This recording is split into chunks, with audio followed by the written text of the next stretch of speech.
사랑하는 성도 여러분, 지난 한 주 동안 평안하셨습니까? 우리는 벌써 11월 감사의 달 중반을 벌써 보내고 있습니다. 다음 주일은 춘수감사 주일입니다. 어쩌면 그 어느 때보다도 가장 우울한 추수감사 절기를 맞이하고 있지 않을까 그런 생각을 해봅니다. 지금 많은 분들이 비즈니스가 잘 되지 않아서 엄청 스트레스를 받고 있을 것입니다. 이민 일세로서 밤낮을 가리지 않고 열심히 일해서 이제 겨우 안정을 찾아가는 이때 또 이렇게 불확실한 경기 침체로 인해서 다시 빈손으로 돌아갈까 아마도 전전긍긍할 거라고 생각이 되어집니다. 이 어려움을 우리는 어떻게 극복하며 또 이겨낼 수 있는 것일까요?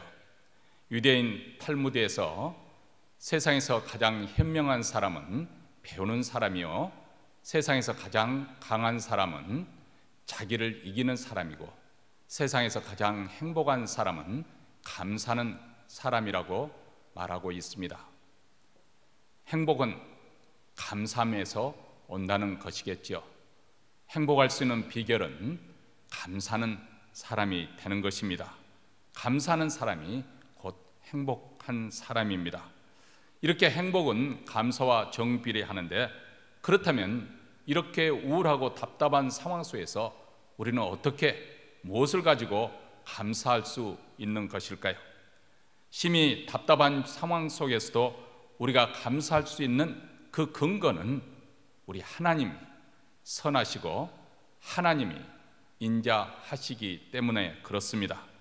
진정 하나님의 선하심을 믿는다고 한다면 우리는 공경 속에서도 우리 하나님의 뜻을 믿고 감사할 수 있습니다. 그분의 인자하심을 믿을 때 우리는 슬픔 속에서도 오히려 찬송할 수가 있습니다. 만일 우리에게 이런 믿음이 없다고 한다면 우리는 고통스러운 날에 우리 입에서는 원망과 불평밖에 나올 것이 없을 것입니다.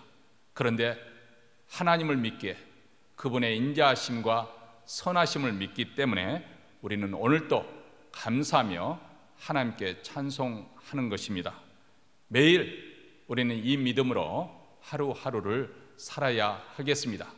그래서 이 우울하고 답답한 상황 속에서도 우리의 행복과 감사를 빼앗아가지 못하도록 하나님의 선하심과 인자하심을 믿는 우리 모두가 되시기를 바랍니다. 다음 주일은 추수감사 주일 예배로 드립니다. 물론 드라이브인 예배로 우리가 함께 모이지만은 그러나 성만찬을 우리가 거행할 수가 없습니다. 대신 교회 봉사 친교 사역팀에서는 아마 떡을 돌리지 않을까 그렇게 계획 중이라고 합니다. 여러분 추수감사 주일 또 여러분들 가정마다 우리 하나님께서 평안을 주시고 또 은혜를 입혀 주시기를 기원합니다. 주일 예배는 드라이브인 예배가 오전 9시 30분과 11시 주차장에서 두 차례 열리고 있고, 11시에 드리는 예배는 한어와 영어를 함께 사용하면서 우리 영어부와 주일학교 학생들을 포함해서 예배를 드리고 있습니다. 청소년 모임은 매주 금요일 오후 6시 그리고 주일 오후 3시에 줌 온라인으로 이루어지고 있습니다. 문의사항이 있으면 제게 알려주시면 감사하겠습니다. 이제 우리 모두 사도신경을 가지고 하나님 앞에 우리 신앙을 고백함으로써 주일 예배 하나님 앞에 드리겠습니다. 전능하사 천지를 만드신 하나님 아버지를 내가 믿사오며 그의 아들 우리 주 예수 그리스도를 믿사오니 이는 성령으로 잉태하사 동정녀 마리아에게 나시고 본디오 빌라도에게 고난을 받으사 십자가에 못 박혀 죽으시고 장사한 지 사흘 만에 죽은 자 가운데서 다시 살아나시며 하늘에 오르사 전능하신 하나님 우편에 앉아 계시다가 저리로서 산자와 죽은 자를 심판하러 오시리라. 성령을 믿사오며 거룩한 공예와 성도가 서로 교통하는 것과 죄를 사하여 주시는 것과 몸이 다시 사는 것과 영원히 사는 것을 믿사옵나이다. 아멘. 찬송가 429장 내 갈 길 멀고 밤은 깊은데, 우리 가사의 의미를 생각하면서 기도하는 마음으로 부르시겠습니다.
조정희 권사님께서 저희를 대표해서 하나님께 기도하시겠습니다.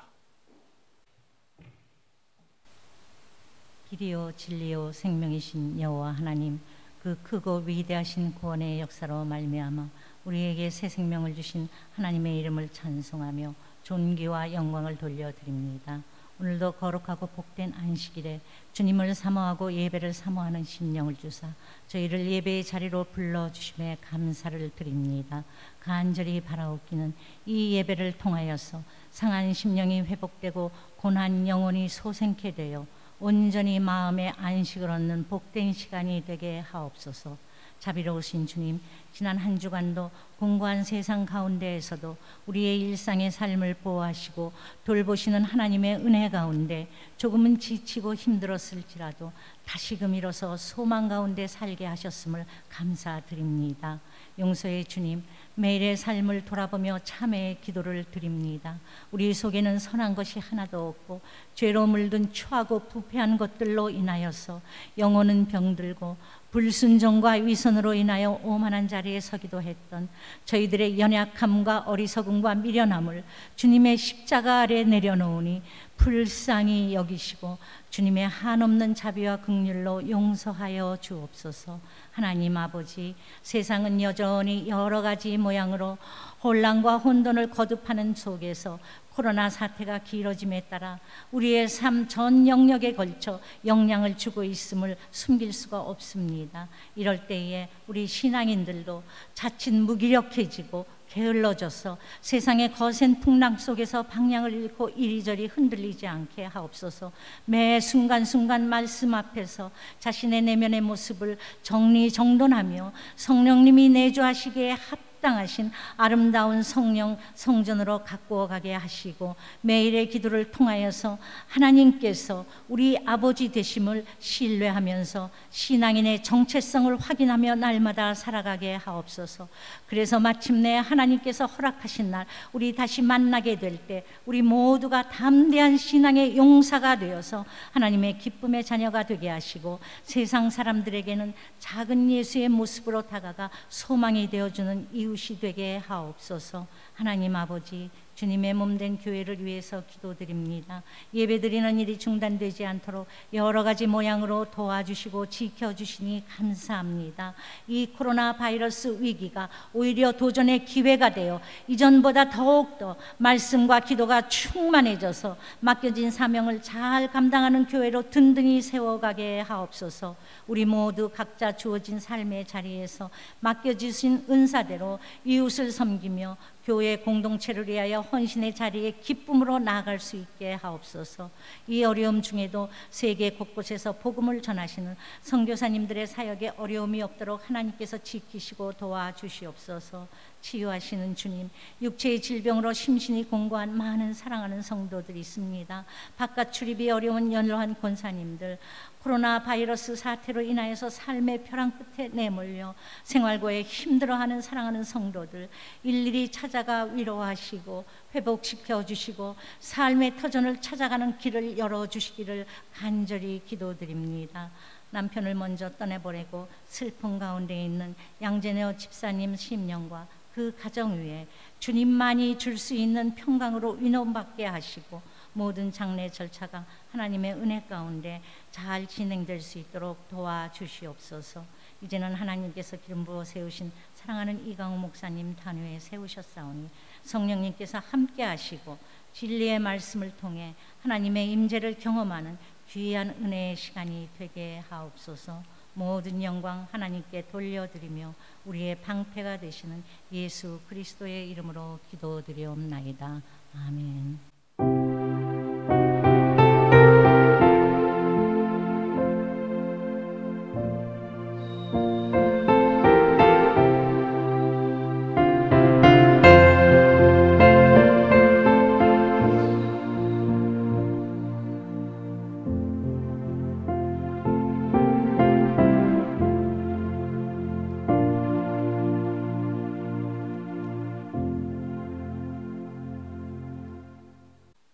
하나님 말씀은 출애굽기 13장 21절 22절 말씀입니다. 여호와께서 그들 앞에 행하사 낮에는 구름 기둥으로 그들의 길을 인도하시고 밤에는 불 기둥으로 그들에게 비추사 주야로 진행하게 하시니 낮에는 구름 기둥 밤에는 불 기둥이 백성 앞에서 떠나지 아니하니라. 아멘. 낯선 곳을 여행하게 될 때 우리는 꼭 챙겨야 할 것이 있었습니다. 예전에는 지도책이 필요했죠. 그러나 요즘에는 내비게이션이 필요합니다. 한 번도 가보지 않은 길이나 장소라 할지라도 그저 내비게이션에 우리의 최종 목적지를 지정하고 출발하면 그저 마음 편히 갈 수가 있습니다. 최근에 제가 장거리 운전할 기회가 있었는데요. 예전에는 당연히 내비게이션에 나오는 목소리가 여성 목소리였는데 이번에는 젊은 남성의 부드러운 목소리여서 참 신선하다 그런 생각을 가졌습니다. 처음 가는 생소한 길이라 할지라도 이렇게 길 안내자가 있으면 아주 마음 편히 갈 수 있듯이 이전에 한 번도 가보지 않은 우리 인생길에도 길 안내자가 있다면 얼마나 큰 도움이 되겠습니까? 물론 부모님이나 선생님이나 선배가 우리의 인생길을 인도해 주시는 것, 우리는 많은 도움을 받았습니다. 그분이 먼저 가는 대로, 또 인도해 주는 대로 우리는 그분들의 뒤를 잘 따라가야 하는 이유는 내 자신이 전혀 경험해 보지 않은 길을 가기 때문에 그렇습니다. 그렇다고 앞서 가는 사람이 항상 옳은 것만은 아닙니다. 요즘은 흔하지 않지만은 가끔 내비게이션도 오작동을 일으켜서 엉뚱한 길로 안내를 하지 않습니까? 인생길에서도 그렇습니다. 각 사람마다 처한 상황이 다르기 때문에 언제나 그들의 인도가 옳다고 말할 수는 없을 것입니다. 그런데 더 큰 문제가 있습니다. 우리 인간 안에 삐뚤어진 본성이 있기 때문에 좋은 안내자를 두고도 안내를 받지 않으려고 하는, 인도를 받지 않으려고 하는 그런 아집과 고집이 있다는 것입니다. 흔히 사람은 자기 잘난 맛에 산다고 말하지 않습니까? 타락한 인간은 태어날 때부터 철저히 자기 중심적이기 때문에 세상이, 그리고 온 우주가 자기를 중심으로 해서 움직이는 줄로 압니다. 무엇이든지 자기 마음에 들어야 되고 자기 생각과 계획대로 해야만 직성이 풀리지요. 똑똑하고 현명하다고 자부하는 사람일수록 자신의 생각과 계획이 가장 합리적이라고 그렇게 생각합니다. 그런데 하나님께서 타락한 우리 인생을 바라보실 때는 우리가 너무 잘못되어 있고 때로는 위험한 길로, 생명을 잃을 수 있는 그런 사망의 길로 가고 있다고 그렇게 보는 것이지요. 노아 시대 사람들이 그 전형적인 예에 속합니다. 창세기 6장 5절에 보면은 여호와께서 사람의 죄악이 세상의 관영함과 그 마음의 생각의 모든 계획이 항상 악할 뿐임을 보시고, 그 마음의 생각이, 모든 계획이 항상 악하다고 보셨습니다. 본래 하나님께서 우리 인생을 창조하실 때는 하나님을 기뻐하는 마음, 그래서 하나님께 신뢰와 소망을 두는 그런 사고 방식으로 우리를 만드셨습니다. 그런데 하나님의 영이 인간을 떠나게 되니까 그 사고 방식이 이상하게 오작동이 일어나기 시작했습니다. 그리고 가치 체계가 뒤집어졌습니다. 여러분, 죄가 무서운 것은 죄는 정상적인 사고를 할 수 없도록 양심을 마비시켜 버린다는 것입니다. 그래서 마치 곱비 풀린, 나사가 풀린 것처럼 날뛰며 스스로 인간 이하의 수준, 즉 짐승 수준으로 자기 자신을 떨어뜨립니다. 제 마음대로, 제 멋대로 하고 싶은 대로 살고 싶어 하는 것이죠. 그래서 잠언서에 보면은 어떤 길은 사람의 보기에 바르나 필경은 사망의 길이니라, 이렇게 말합니다. 본인 자신 보기에는 자기가 정상적으로 올바른 길을 가고 있다고 그렇게 생각할지 모르지만은 그 길은 사망의 길이라고 그렇게 말씀하고 있습니다. 예수님께서도 우리에게 말씀하시지 않았습니까? 많은 사람들이 가는 넓고 편한 그 길은 그 끝이 멸망으로 인도되는 길이었다. 그러나 좁고 협착한 길, 사람들의 인기가 없는 좁고 협착한 길은 생명으로 인도되는 길이다, 이렇게 말씀하고 있지 않습니까? 다시 말해서 그 길이 죽는 길인 줄을 모르고 사람들은 계속해서 그 길을 가고 있다는 것입니다.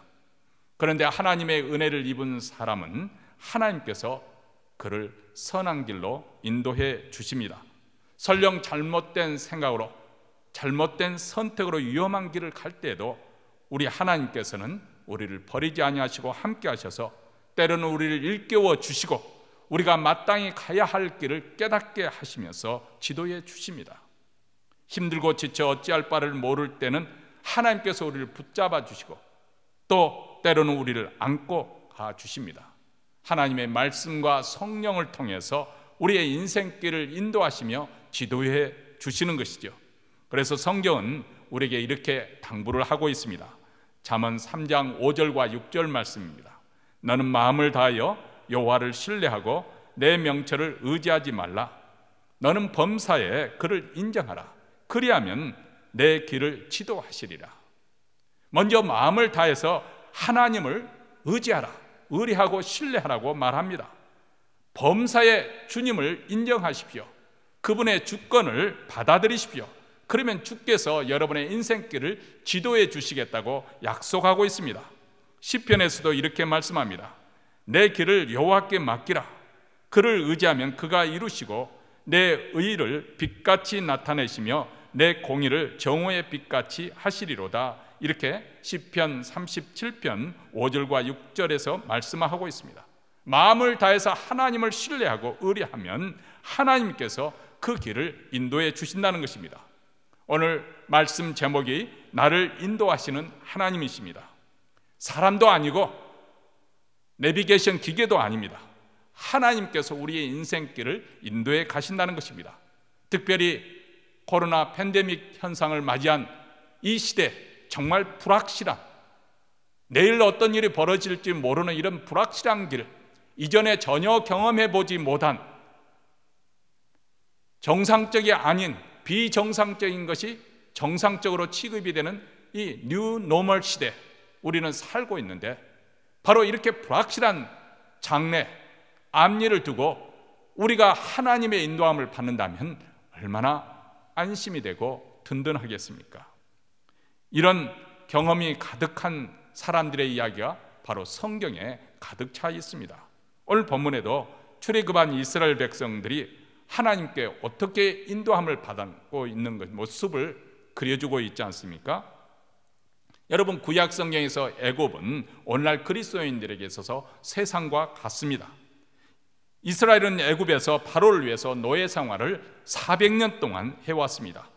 아예 여기서 벗어날 그럴 가능성이라는 제로입니다. 애굽에서 태어나 한평생 노예로 살다가 나중에는 그곳에서 노예로 죽을 수밖에 없는 운명입니다. 이것은 우리 인생도 제약된 세상에서 태어나 죄의 종으로 일평생 노예 생활을 하다가 결국 그 죄값으로 인해서 죽어야 할 인생을 상징적으로 보여주고 있습니다. 이스라엘이 노예가 되어서 일평생 바로와 그의 제국을 건설하는데 섬겨야 하는 것처럼 우리 인생도 세상에서 마귀의 종로로 살면서 그를 섬겨야 하는 그런 운명이라는 것입니다. 그런데 하나님께서 전격적으로 개입하셔서 이스라엘 백성들을 해방시켜 주셨습니다. 그들로 하여금 출애굽하게 하셨습니다. 10가지 장을 통해서 애굽을 심판하니까 바로가 두 손을 바짝 들고 항복했지 않습니까? 그리고 그들로 하여금 하루속히 애굽을 떠나도록 그렇게 요구를 하지 않았습니까? 그리고 출애굽한 이스라엘 백성들에게 홍해가 가로막히니까 홍해를 가르고 마른 땅에 그들을 건너가게 하십니다. 이제 더 이상 바로를 섬기는 노예가 아닌 자유인입니다. 여러분, 우리 그리스도인들도 이 세상에서 이미 홍해를 건넌 사람들입니다. 우리가 받은 세례, 이 세례는 이스라엘 백성들이 애굽을 떠나서 홍해를 건넌 사건을 의미하고 있는 것입니다. 우리가 과거에는 사단의 지배 아래 어둠의 세력에 붙잡혀 있었는데 이제는 홍해를 건넌 지금은 하나님의 은혜의 왕국에 하나님의 백성으로 우리는 소속이 되었습니다. 우리를 구원해 주신 하나님을 섬기는 예배자로 우리가 살고 있습니다. 그리고 우리에게 약속하신 영원한 안식을 향해서 우리는 순례의 길을 가고 있는 것입니다. 오늘 본문에서 보면 드디어 가나안 땅을 향하여 출발하는 이스라엘 백성들을 그런데 누가 인도해 주고 있습니까? 21절과 22절 말씀 다시 한번 읽지요. 여호와께서 그들 앞에 행하사 낮에는 구름 기둥으로 그들의 길을 인도하시고 밤에는 불 기둥으로 그들에게 비추사 주야로 진행하게 하시니 낮에는 구름 기둥 밤에는 불 기둥이 백성 앞에서 떠나지 아니하니라. 이렇게 말합니다. 광야에는 지도가 없습니다. 내비게이션도 없습니다. 나치판도 없습니다. 단지 하나님께서 그들을 구름 기둥과 밤에는 불 기둥으로 임재하고 계시고 한 걸음씩 한 걸음씩 인도해 가고 계십니다. 임마누엘 하셔서 험하고 거친 광야길을 가는 동안 그들이 길을 몰라서 방황하지 않도록 길을 밝히시며 인도해 가십니다. 앞서서 이끌어 가십니다. 광야는 낮에는 아주 덥습니다. 밤에는 아주 춥습니다. 한번 상상해 보시기 바랍니다. 출애굽한 200만 명이 넘는 이스라엘 백성들이 가나안을 향해서 지금 진군을 하고 있습니다. 그런데 낮에는 구름 기둥이 뜨거운 태양빛을 가려줘서 시원하게 그늘이 되어주시고, 밤에는 불 기둥이 난로와 같이 그들을 감싸서 따뜻하게 해줍니다. 이것을 바라보는 광경이 얼마나 장엄한 모습인지 한번 상상을 해보시기 바랍니다. 우리도 이처럼 임마누엘의 하나님께서 계시기 때문에 우리도 영원한 안식, 그 안식처를 향해서 순례의 길을 갈 수가 있습니다. 시편 121편 5절부터 7절에서는 이렇게 말씀하지 않습니까? 여호와는 너를 지키시는 자이시라. 여호와께서 내 오른편에서 오른쪽에서 내 그늘이 되시나니 낮에 해가 너를 상하지 않게 하시며 밤의 달도 너를 해치지 아니하리로다. 여호와께서 너를 지켜 모든 환난을 면하게 하시며 또 내 영혼을 지키시리로다. 여러분, 하나님의 이런 도우심과 보호하심이 있기 때문에 하나님의 인도하심을 받고 따라가는 인생이 가장 지혜롭습니다. 이런 상황에서 내 욕심이 하나님보다 먼저 앞서가면 아니 됩니다. 게으름 때문에 뒤로 뒤처져서도 아니 됩니다. 주님께서 가라 하시면 밤중에서라도 일어나서 가야 하는 것입니다. 주님께서 머물라 하시면 아직 힘이 있어도 명령이 떨어지는 그 자리에 머물러 있어야 됩니다. 이것을 민수기 9장 21절과 22절에서 잘 보여주고 있지 않습니까? 혹시 구름이 저녁부터 아침까지 있다가 아침에 그 구름이 떠오를 때는 그들이 진행하였고, 구름이 밤낮 떠 있다가 떠오르면 곧 진행하였으며, 이틀이든지 한 달이든지 1년이든지 구름이 성막 위에 머물러 있을 동안에는 이스라엘 자손이 유진하고 진행치 아니하다가 떠오르면 진행하였으니, 이렇게 말합니다. 구름이 움직이면 그 장막을 걷고 전원이 이동을 하는 것입니다. 설령 장막 친 지 얼마 되지 않았어도 구름이 이동하면 함께 이동하는 것입니다. 근데 구름이 머물러 있으면 움직이지 않습니다. 그곳에서 이틀이 되든지 한 달이든지 심지어는 1년 동안 구름이 움직이지 않으면 그대로 그곳에서 머물러 있고 행진하지 말아야 합니다. 왜 하나님께서는 이스라엘 백성들이 이렇게 규칙적으로 정해진 시간에 이동하면은 이스라엘 백성들도 다 알아듣고 그 시간이 되면 준비를 할 텐데 이렇게 규칙적으로 하지 않냐고 불규칙적으로 이동하시는 것일까요? 그것은 이스라엘 백성들이 철저하게 하나님의 뜻을 따르라는 것입니다. 하나님의 인도하심에 순종하라는 것입니다. 이런 사람이 되도록 하기 위해서 하나님께서는 훈련을 하기 위해서 일부러 그렇게 하시는 것이죠. 그래서 23절에도 민수기 9장 23절에도 이렇게 말씀하고 있습니다. 곧 그들이 여호와의 명을 쫓아 진을 치며 여호와의 명을 쫓아 진행하고 또 모세로 전하신 여호와의 명을 따라 여호와의 직임을 지켰더라. 여기서 세 번 거듭 여호와의 명을 쫓아, 여호와의 명을 따라서 이렇게 강조를 하고 있지 않습니까? 하나님의 명에 따라가야 된다는 것이죠. 이런 관점에서 보면 구름기둥은 이스라엘 백성들의 삶의 기준이요, 표준이요, 방향이자 나침반이나 마찬가지입니다. 여러분, 이것은 오늘 우리 신앙생활은 우리에게도 내 멋대로 내 식으로 예배드리고 내 멋대로 신앙생활 하는 것이 아니라는 것입니다. 내 욕심대로 내 고집대로 내 생각대로 사는 것이 아니라는 것입니다. 철저하게 우리 삶은 하나님 중심이 되어야 한다는 것입니다. 그리고 하나님의 말씀을 따라가야 할 것을 말씀하고 있습니다. 우리 주님께서 가라 하시면 가는 것이고 주께서 멈춰라 하시면 멈춰야 합니다. 이런 과정을 통해서 철저하게 하나님을 의존하게 하고 하나님의 인도하심에 순종하는 사람으로 우리를 빚어가시는 것이라고 믿습니다. 하나님께서는 이런 훈련과 연단이 우리에게 필요하기 때문에 하나님의 사람들을 광야와 사막으로 부르신 것을 우리는 성경에서 알 수가 있습니다. 강물이 풍부하고 유프라테스 강, 티그리스 강, 그 비가 내리면 막 홍수가 날 정도로, 그리고 아주 땅이 그로 인해서 토사가 쌓여서 비호간 그런 그 갈대아 우르에 있던 아브라함을 하나님께서는 불러주셨습니다. 그것을 본토 친척집을 떠나라고 하셨습니다. 대신 강수량이 거의 없고 목초지가 되기는 너무나 척박한 네게브 광야 지역, 이 지역으로 이주하게 하여 주셨습니다. 그의 후손 이삭과 야곱 역시 이 네게브 지역을 중심으로 떠돌며 살았습니다. 지금 이스라엘 백성들도 나일강이 있어서 언제든지 물을 대어서 농사를 지을 수 있는 아주 비옥한 땅에서 목조지가 풍성한 그 애굽 땅에서 그들은 나와야만 했습니다. 약속 땅을 향해 가면서 광야와 사막을 횡단하여 갑니다. 그런데 광야는 단순히 가나안 땅을 향해 점진적으로 거쳐가는 중간 단계만이 아닙니다. 그보다 더 깊은 의미가 있습니다. 하나님께서 이 광야에서 물론 이스라엘의 불순종으로 인해서 40년 동안 그곳에서 머물러야 했었지만은 이 광야라는 곳이 어떤 곳이었느냐? 이스라엘 백성들이 하나님의 백성으로, 그리고 이스라엘이라는 나라로 새롭게 태동하는 그런 출생 장소이기도 하고 그들이 교육받고 양육되는 장소이기도 합니다. 하나님만을 전적으로 의존하고 의지하는 법을 배우는 데 있어서 이 광야만큼 최적의 교육 환경은 없을 것입니다. 한낮의 뜨거운 태양빛, 밤의 추위, 건조함과 메마름, 고통스러운 광야의 열풍 등 이런 적대적인 환경 세력과 악조건 안에 사는 것이 광야 생활이죠. 그곳에서는 아무것도 구할 수가 없습니다. 물마저도 허락되지 않습니다. 농사를 당연히 지을 수 없는 곳입니다. 그래서 해리 에머슨 포스틱은 광야는 이 세상에서 이 그리스도인이 되게 가장 좋은 장소다.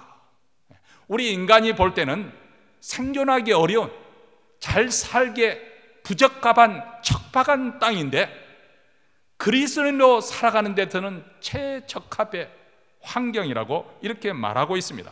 한번 생각해 보시기 바랍니다. 광야에서는 무엇을 먹을까? 무엇을 마실까? 무엇을 입을까? 노상, 걱정거리 뿐입니다. 그런데 정작 자기 자신 노력에서 얻을 수 있는 것은 아무것도 없습니다. 자신의 현재, 미래, 장래 운명이 철저하게 자기 자신의 힘이 아닌 예부의 힘, 즉 여호와 하나님 손에 달려있는 곳, 이것이 광야입니다. 언제 어디서부터 양식이 공급될지 도무지 예측할 수 없는 것. 그러므로 광야는 이스라엘 백성들이 진정으로 하나님을 신뢰하고 있는지 이것을 시험해 볼 수 있는 최적격 장소였던 것이죠. 사람이 떡으로만 사는 것이 아니라 여호와의 입에서 나오는 모든 말씀으로 사는 줄을 뼈저리게 배우는 것이 바로 광야입니다. 여러분, 현재 우리는 어떻게 보면 코로나 바이러스로 인해서 광야와 같은 그런 삶을 살고 있습니다. 현재 상황이 우리가 어떻게 노력한다고 해볼 수 있는 그런 상황이 아니지 않습니까? 이 코로나 백신 치료약이 곧 될 것처럼 그렇게 말하고 있지만은 지금도 장담할 수가 없습니다. 올해 연말 아니면 내년 초에 가능하게 될까? 그것은 우리의 희망사항일 뿐입니다. 아니, 코로나 바이러스가 끝난다 하더라도 우리는 예전 시대로 다시 정상으로 생각했던 그 전 시대로 돌아가지는 못할 수도 있습니다. 그런데 이런 코로나 바이러스 이 팬데믹 현상이 벌어지는 이 상황 속에 미래가 불투명하고 또 현재 너무나도 불안정한 이 상황 속에서 우리가 의지하는 법을 배우는 것입니다. 하나님을 의지하는 법을 배우는 것입니다.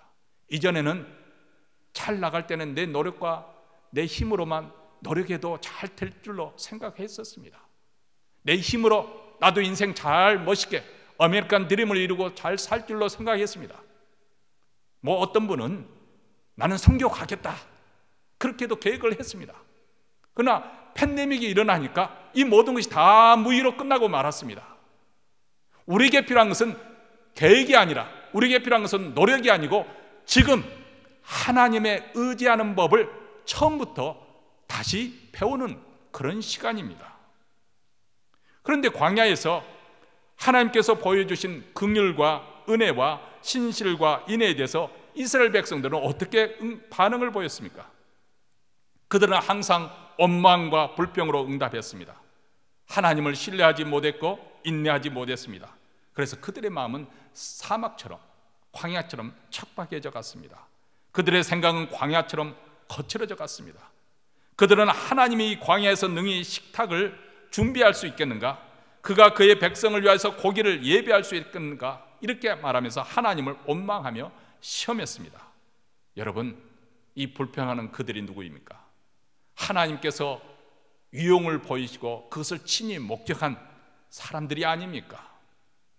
신약성경 히브리서 4장에 보면 안식의 땅 가나안에 들어가지 못한 이 이스라엘 백성들의 과거를 해고하면서 오늘날에도 하나님께서 우리에게 약속하신 그 영원한 안식에 들어가지 못한 일이 없도록 경고를 하고 있지요. 히브리서 4장 1절 말씀입니다. 그러므로 우리는 두려워할지니 그의 안식에 들어갈 약속이 남아 있을지라도 너희 중에 혹 미치지 못할 자가 있을까 함이라. 이렇게 말씀합니다. 이스라엘 백성들은 광야 생활을 하면서 그들은 늘 고달프면 삶이 고달플수록 애굽을 사모했습니다. 그리고 애굽에서 살아온 방식대로 살아가려고 했습니다. 그런데 광야에서는 지난날 세상에서 살아간 방법대로 살려고 하면은 반드시 실패할 수밖에 없습니다. 광야에서는 애굽 방식으로 음식도 물도 고기도 구할 수 없는 곳이기 때문에 그렇습니다. 그곳은 오직 하나님을 의존하고 그분의 인도하심을 받아야만 살 수 있는 곳입니다. 이스라엘 백성들이 안식의 땅 가나안 땅에 들어가지 못한 이유가 바로 여기 있습니다. 하나님을 신뢰하지 못했고 하나님 말씀에 순종함으로 인도함을 받지 못했기 때문에. 그래서 히브리서 4장 2절에 저희와 같이 우리도 복음 전함을 받은 자이나 그러나 그 들은 바 말씀이 저희에게 유익되지 못한 것은 듣는 자가 믿음을 합지 아니함이라. 왜 이스라엘 백성들이 실패했는가? 듣는 자가 믿음으로 합지 아니하였다. 본문을 직역하면 그것을 들은 자들 속에 믿음으로 그 말씀으로 묶어지지 아니하였습니다. 이렇게 표현을 하고 있습니다. 하나님의 말씀이 우리 속에서 믿음으로 합되지 아니하면, 혹은 믿음으로 우리 자신과 묶여지지 아니하면 아무리 하나님께서 약속했다 할지라도 우리에게 유익이 되지 못한다는 것입니다.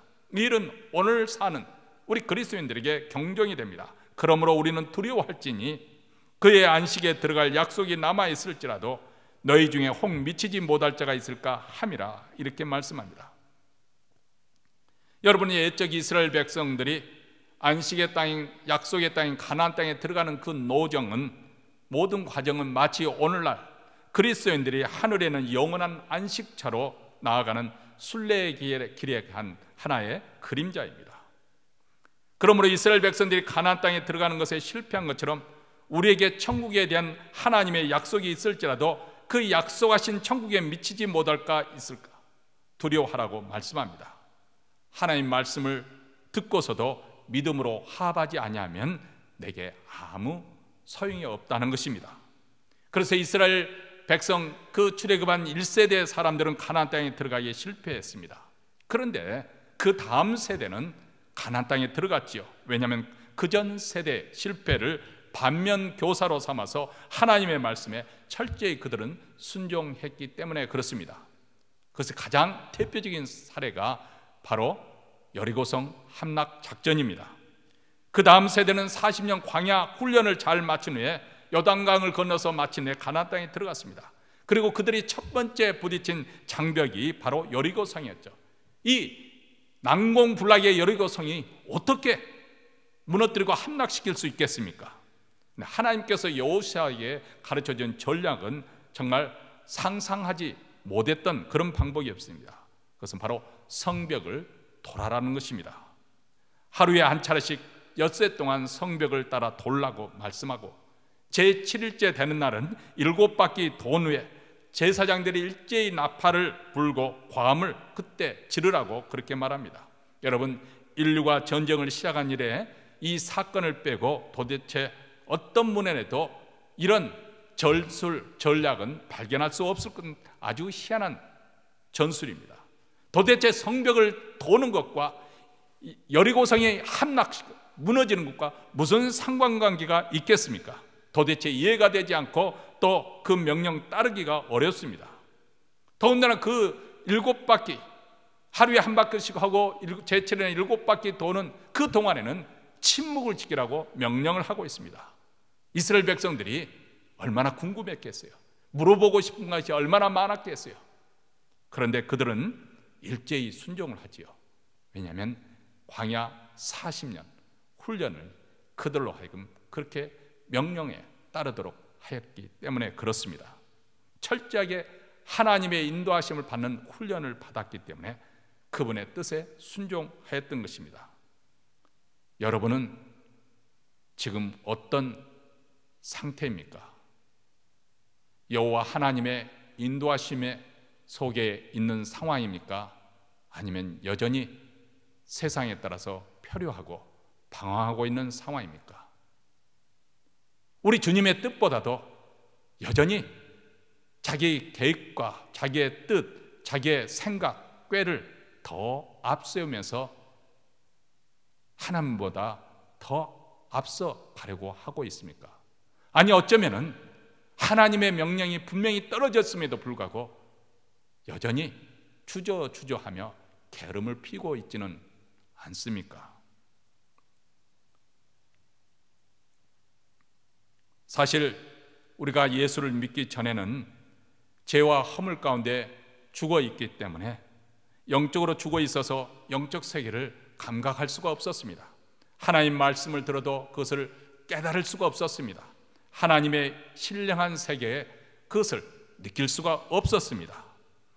당연히 말씀을 들어도 그 말씀을 이해할 수가 없었죠. 깨달을 수 없기 때문에.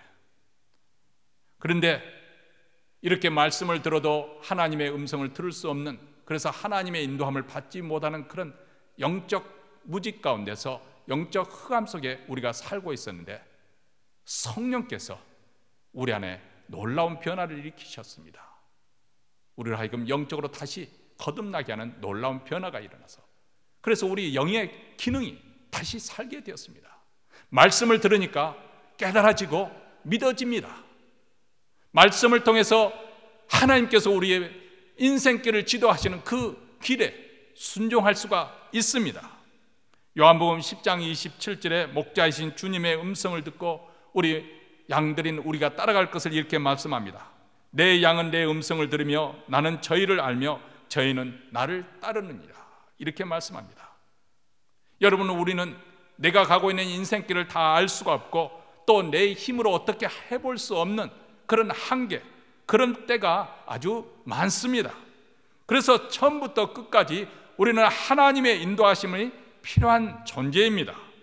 오직 하나님의 지혜와 능력을 의지하면서 그분의 인도하심에 순종하며 살아가는 것이 가장 최선의 길입니다. 그럴 때 우리 주님께서는 친히 앞서가시며 우리 대신 싸워주시고 길을 열어주십니다. 위험이 닥칠 때는 눈동자같이 우리를 보호해 주십니다. 이렇게 우리 주님과 더불어 사는 인생이 가장 복된 인생이고 형통한 삶이 되고 확실하고 분명한 인생길이 되는 것입니다. 예전에 빌리그램 전도대의 일원으로 간증하고 찬양하였던 킴 윅스라는 한국계 여성이 있었습니다. 이 여성은 앞을 못 보는 시각장애인이었는데 이렇게 간증을 했습니다. 사람들이 앞을 보지 못하는 나를 이끌어줄 때, 인도해 갈 때 바로 앞에 장애물이 있습니다, 이렇게 말해주지 저 100m 앞에, 저 200m 앞에 무엇이 있습니다, 이렇게 말하지 않습니다. 단지 바로 앞에 물구덩이 있으니까 한 걸음 옆으로 떼십시오, 조금 앞에 계단이 있으니까 발을 조금 높이 올리십시오, 이렇게 인도합니다. 그렇게 한 걸음 한 걸음 떼어놓을 자리를 나에게 알려주면은 나는 그 말을 믿고 한 걸음 한 걸음 인도함을 받아서 목표한 지점으로 가게 됩니다. 지금까지 하나님께서 나의 삶을 인도하시는 것은 바로 그런 방법이었습니다. 제가 시각장애자가 되었을 때 어떻게 살 것인지 암담했지만은 하나님께서 다음에 디딜 한 걸음 앞, 그곳을 일러주셨습니다. 그렇게 한 걸음씩 인도함을 받다 보니까 내 삶 전부가 하나님의 인도 가운데 있었고 하나님이 의도하시는 그 목표 지점에 나의 인생이 달려가게 되었습니다. 사랑하는 성도 여러분, 하나님께서는 오늘 우리에게도 이와 같은 방식으로 우리 길을 인도하십니다. 물론 우리는 마음이 급해서 한 달 후에 어떤 일이 일어날 것인지, 1년 후에, 3년 후에, 10년 후에 어떻게 일이 전개될 것인지 그것을 알고 싶어 합니다. 그래서 하나님께도 내게 블루프린트를 보여주면은 내가 이렇게 살 텐데 저렇게 살 텐데 계획을 하고 싶어 합니다. 그런데 하나님은 오늘 내가 무엇을 해야 될 것인지 보여주시고, 그리고 그 다음 한 걸음, 내가 발을 디딜 그 한 걸음을 또 비춰서 인도해 가십니다. 내가 오늘 믿음으로 순종하며 나아가면은 그 다음 길은 하나님께서 그 다음 우리가 나아갈 길을 보여주시면서 살게 하십니다. 오늘을 충실히 살면 하나님께서는 내일 또 우리의 길을 인도하여 주셔서 마침내 우리에게 하나님께서 약속하시고 계획하신 그곳에 우리 인생이 도달하도록 하십니다. 그래서 히브리서 11장 8절에 보면 믿음으로 아브라함은 부르심을 받았을 때 순종하여 장래 기업으로 받을 땅에 나갈새 갈 바를 알지 못하고 나갔으며, 이렇게 말씀하고 있습니다. 하나님께서 아브라함을 불러주실 때는 처음부터 그에게 구체적인 계획을 일일이 다 설명해서 그를 불러주신 것이 아니라는 것입니다. 아브라함은 여기서 말씀하는 갈 바를 알지 못하고 나갔다는 것입니다. 그것이 가나안 땅이 최종 그의 목적지인지 알지 못한 채 하나님을 믿고 순종해서 나아갔다는 것입니다. 이것이 바로 오늘 우리 그리스도인들이 이 코로나 팬데믹 현상 속에서 시대에 살아야 될 모습입니다. 어떻게 일이 전개될 것인가, 그것을 미리 알아가지고 대비하고 계획 세워서 나아가는 것이 아니라 하나님 그분이 나의 길이 되십니다. 하나님 그분이 진리가 되십니다. 하나님 그분이 나의 생명이 되십니다. 우리는 그분을 믿고 그분을 의지하고 나아가는 것입니다. 이것이 바로 신앙의 길입니다. 우리는 코로나 팬데믹으로 해서 그 어느 때보다도 불확실하고 불안정한 시대에 살고 있습니다. 그런데 전지전능하신 우리 하나님께서 우리를 사랑으로 우리를 이끌어 주시고 또 의로운 오른손으로 우리의 인생길을 지도하며 가신다는 사실, 얼마나 우리에게 위로가 되고 힘이 됩니까? 그 인생은 얼마나 복된 인생이 됩니까? 먼 훗날 우리의 인생길 다 간 후에 우리가 마침내 하나님 앞에 서게 될 때 하나님께서 여기까지 제 인생길을 인도해 주셨습니다, 이렇게 고백할 날이 우리에게 오게 될 것입니다. 이런 아름다운 고백을 다 할 수 있는 우리 모두가 되시기를 주의 이름으로 축원합니다. 기도하겠습니다.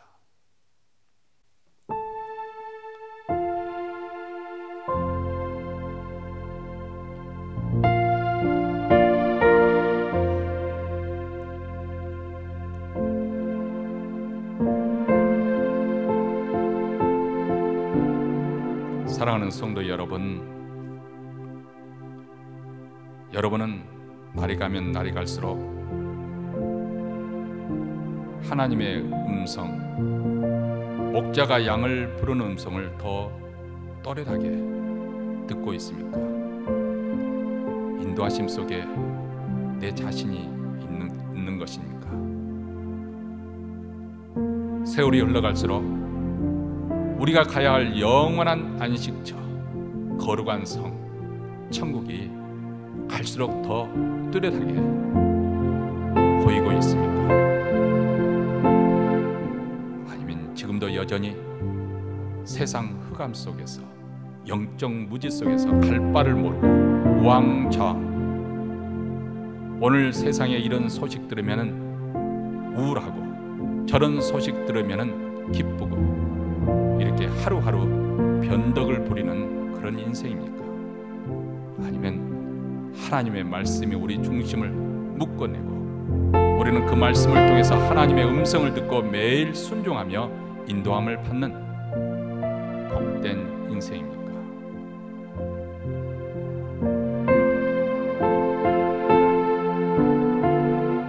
다시 가난한 마음으로 우리 주님 앞에 겸손히 나오십시오.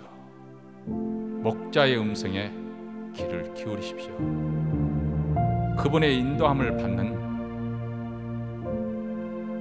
양으로 주님을 따라가십시오.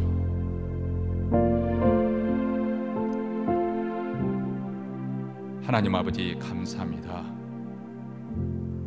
이렇게 사람들이 우왕좌왕하는 가운데서도 우리 믿는 자들에게 하나님의 말씀을 들려주셔서 우리를 하여금 길을 잃지 않게 하시고 우리를 하여금 하나님의 자녀답게 왕도의 길을 걸어갈 수 있도록 그 영광의 길로 우리를 인도하시니 감사합니다.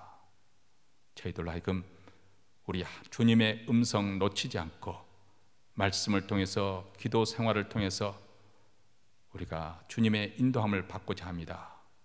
우리 심령에 더 주님을 향한 사모하는 마음, 말씀과 기도 생활에 더 열정을 품는 우리 모두가 되게 하여 주셔서 이 혼탁하고 어지러운 말세에 길을 잃지 않도록 도와주시옵소서. 이제 예배의 순서에 따라 하나님께 준비한 예물을 가지고 앞에 나왔습니다. 세상은 감사할 일이 없고 기쁠 일이 하나도 없습니다. 너무나도 많은 사람들이 고통을 받고 있고 이곳저곳에서 신음하는 소리가 넘치고 있는 이런 시대에 하나님, 우리 하나님의 선하심을 믿고 우리 하나님의 인자하심을 믿고 믿음으로 감사하며 찬송하며 나옵니다.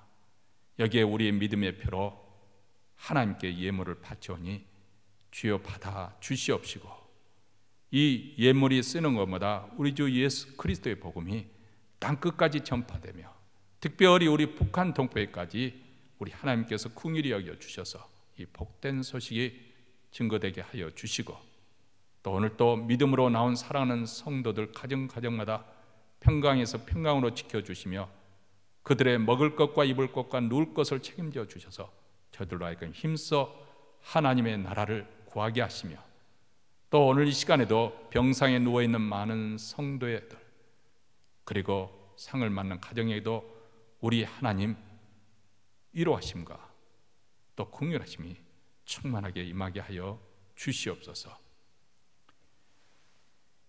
이제는 우리 구주 예수 그리스도의 은혜와 하나님 아버지의 무한하신 사랑과 성령의 교통하심이 날마다 우리 주님의 얼굴을 바라보며 그 음성에 따라 순종하여 주님의 인도함을 받고자 다짐하며 이 자리를 떠나는 사랑하는 주의 백성들, 그 가정, 그 기업 그리고 교회 위에 영원토록 함께 있을지어다.